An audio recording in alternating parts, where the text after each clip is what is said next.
Good morning, fam. Welcome back to Erica's EDC, and today we have a very exciting video. It is the full review of the Oldtimer 5OTG Bruin from the Generational Heritage Series from Schrade, an American-made knife, $10.95, lots of goodness here. This is going to be the full review because we have consecutively tested this for 1 month, and I have a ton to say about it.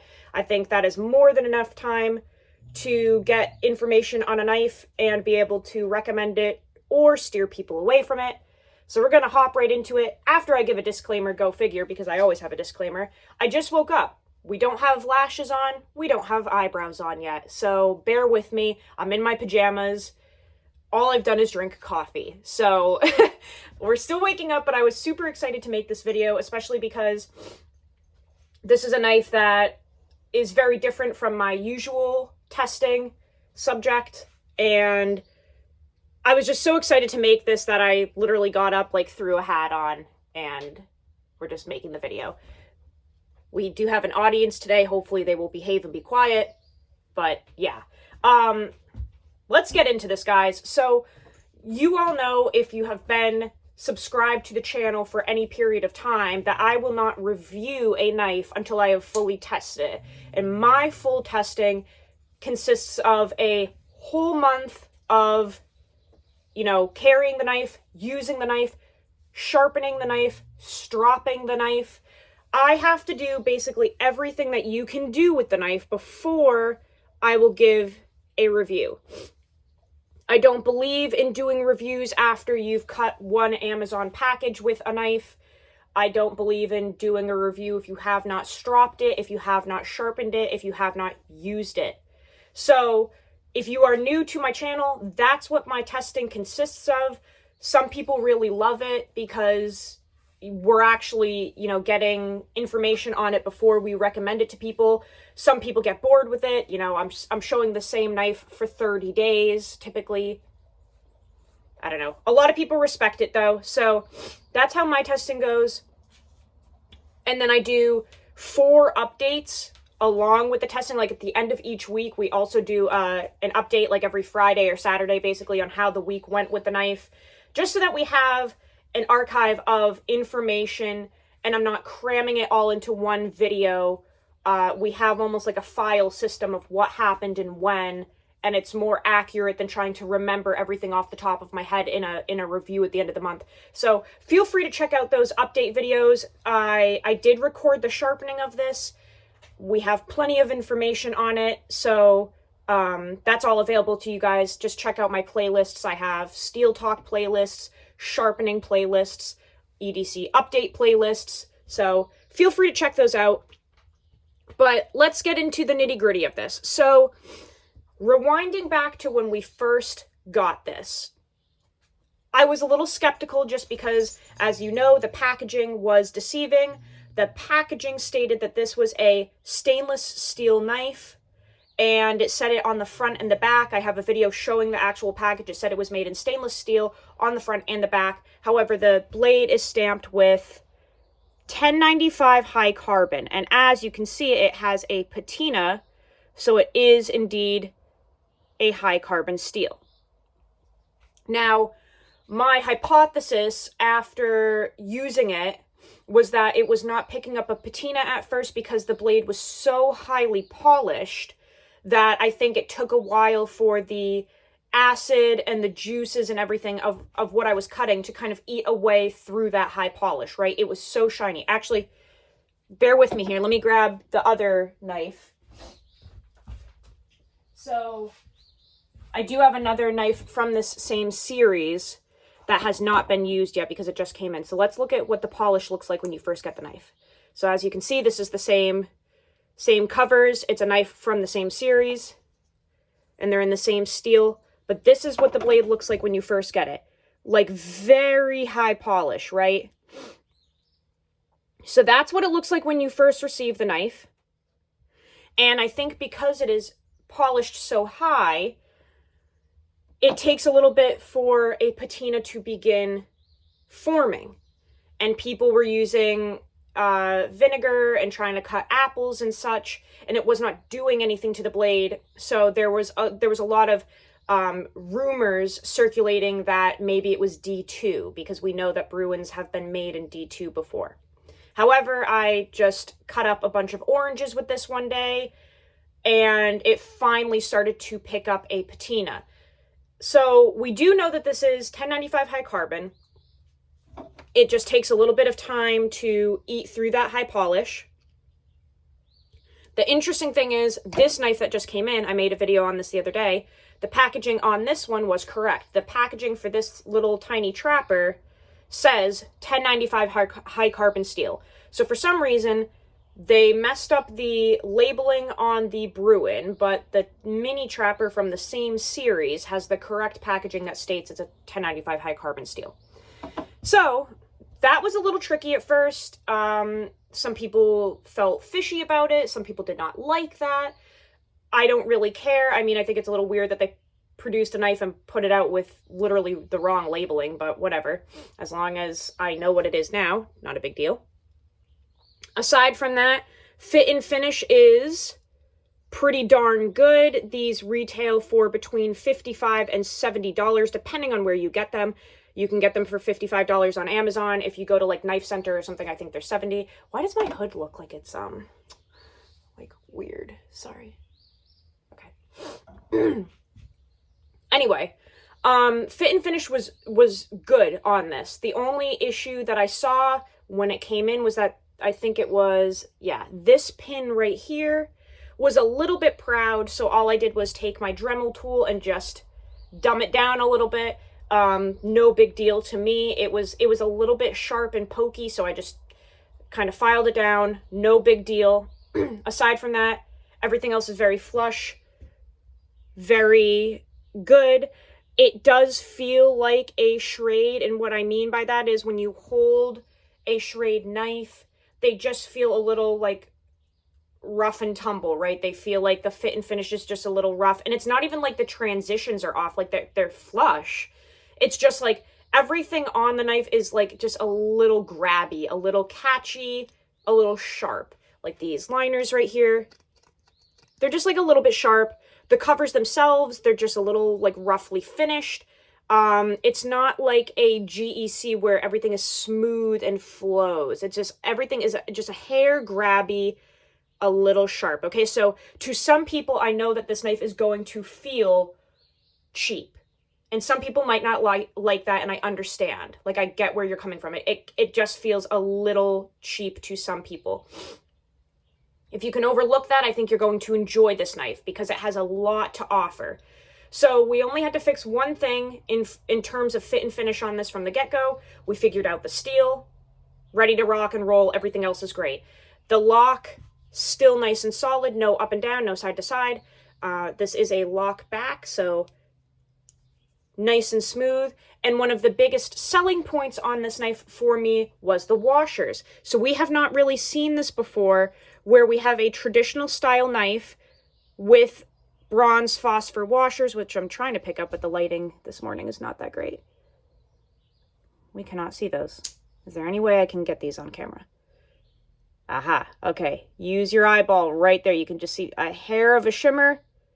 That's the washer. So this is running on washers, which is very unusual for a traditional style knife. We usually see those in modern folders. This is very smooth. It has a washer on each side, which does allow you to open and close this knife one-handed. That's something I've just never seen in a traditional style pocket knife. I really like that it has a nail nick that you can use, or you can just pull it out of your pocket and one hand. That is very cool to me. It was smooth upon arrival. I did not have to lubricate it to get it to be this smooth. I put a touch of KPL Ultralight in there just for funsies, but it didn't really need it. And it's been just insanely smooth since the beginning. No issues at all. This knife has not changed whatsoever from when I got it, aside from the patina. And the first, I want to say 2 weeks, I did run it without a pocket slip. I threw it in my pocket with a bunch of other gear, banging around. I've dropped the knife. I was pretty, rough with it the first 2 weeks because I wanted to test the durability of this, specifically these saw cut bone covers, and it is still untouched. It just took everything I handed to it. It's very durable from my testing. Then halfway through the testing, I did throw it in the Richter Knives slip that Michael sent over to me. This is one that he made for this exact knife. He had it. He made the slip for it. He got rid of the knife. He gave me the slip as a gift. So this is a saw cut leather slip. And the second half of the month, I ran it in this just to keep dirt and debris out of the moving parts and to test Michael's leather work. As you can see, it's, held up incredibly well. It's gorgeous. And it matches the knife perfectly. So the knife was unbothered by everything I threw at it. Around the halfway point of testing, my friend's daughter was using this to whittle some sticks, and we were in the driveway, and because she is 9, she was whittling down into the asphalt, and the first, I would say, inch of the knife, maybe inch and a half, was completely totaled, like trashed. Chips, chunks missing, dents, rolls, everything you can think of, because it was literally being dug into the asphalt. I don't care. If anything, it was great for testing.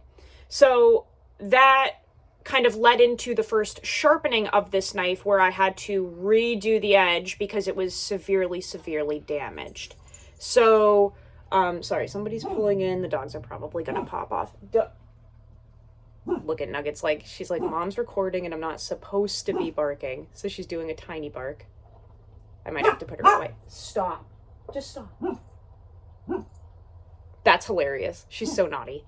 So we did reprofile this, put a fresh edge on it, and fixed the edge damage.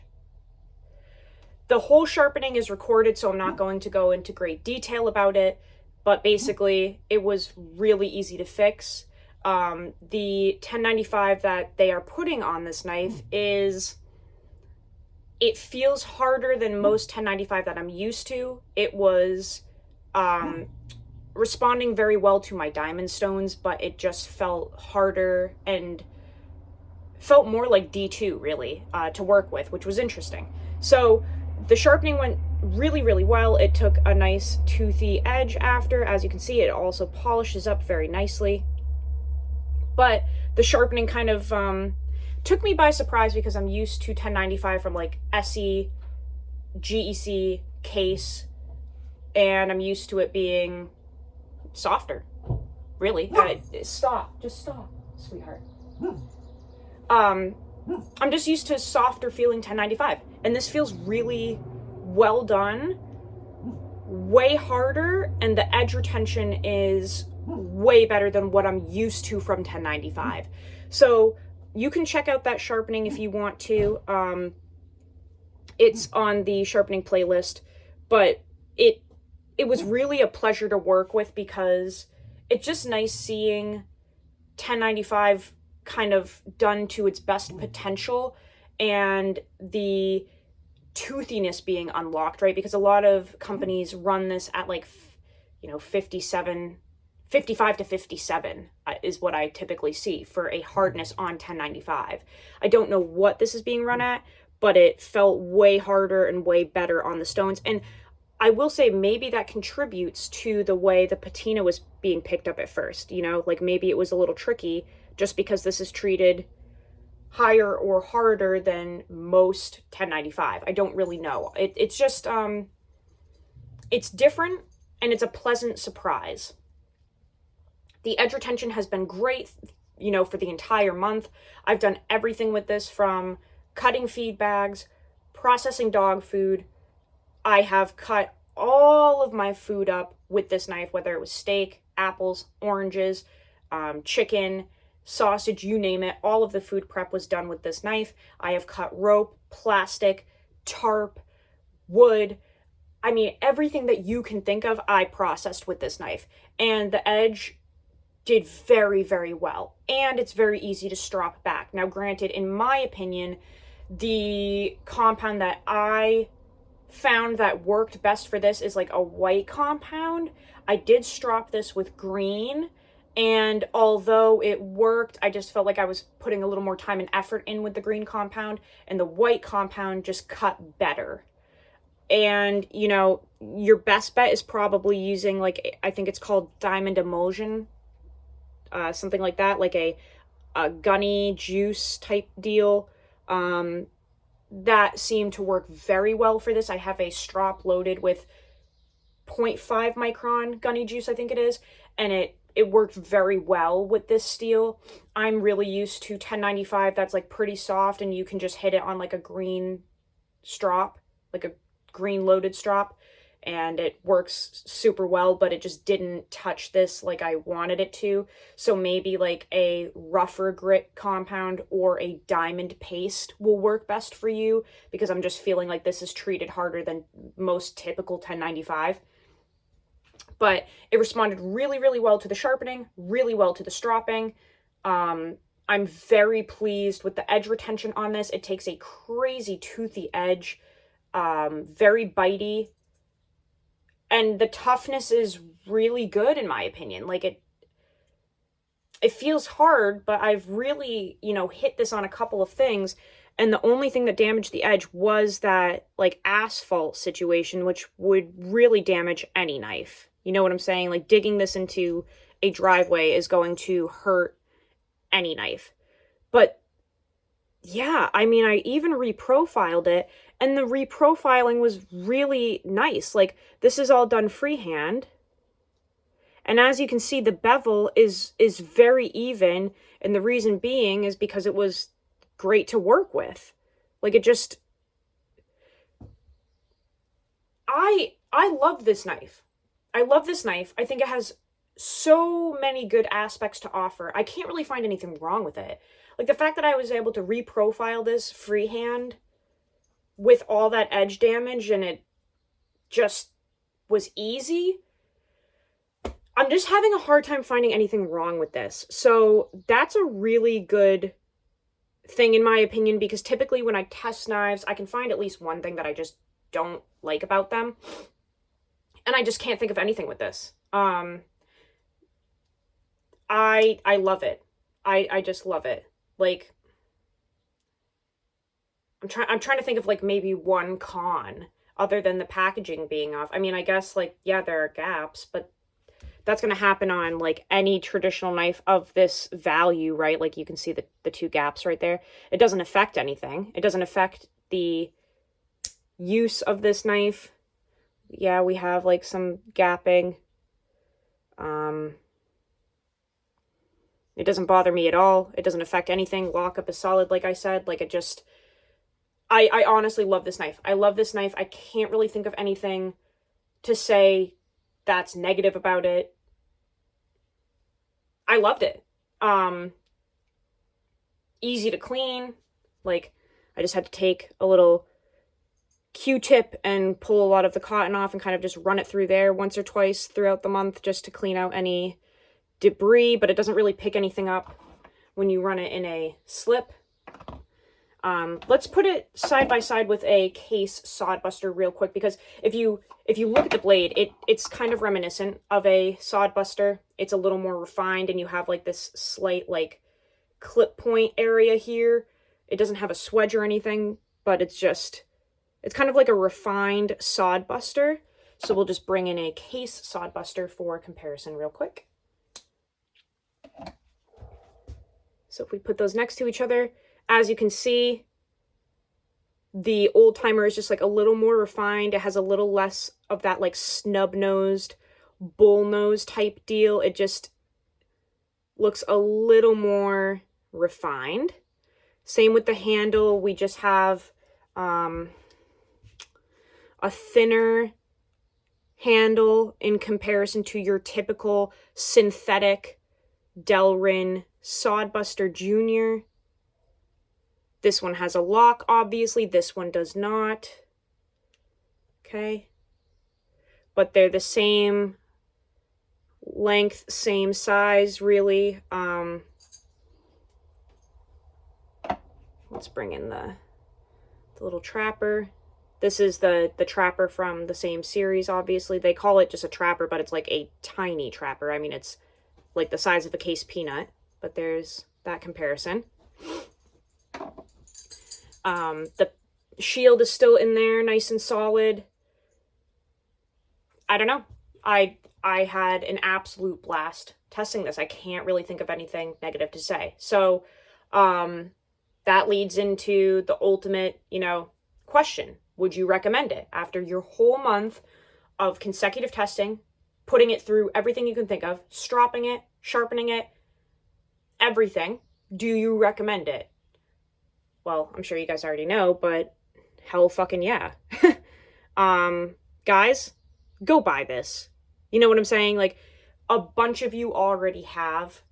About halfway through the testing, I think people were picking up on the fact that I love this thing, and everyone went and bought it anyway. But if you are the rare human that waited for this review to see if you should spend $55 on this American-made knife, yes, go do it. Go buy it. I think it's worth it. There's nothing about this that I dislike. I think it's a great value. I'm really happy to see Old Timer making knives in the USA again with a steel that we like. A lot of companies are catching on that traditional knives are like back in action and popular, but they're using stainless steel with them. And I think one of the biggest selling points of a traditional style knife is a carbon steel. I don't think people are that interested when it's stainless. Like, nobody's looking for these, really. Nobody's really looking for stainless steel traditional style pocket knives. Everyone wants carbon steel because it takes a patina. So it's a waste of a company's time to start producing knives in the USA and being like, buy this USA made knife, but it's in stainless. Like, nobody cares, really. Props to you, props for you doing it in the US, but people want the carbon steel. That's just what we want. It holds an edge better, it takes a toothy edge, and everyone wants the patina. So the fact that Old Timer brought some production back into the USA, gave us a traditional style knife with washers, which is super modern, and a lock, and steel that takes a patina, and then on top of that, a well-done steel that takes a patina. It's not soft, it's not mushy, it's hard, it has great edge retention. I mean, I think they absolutely hit this one out of the ballpark.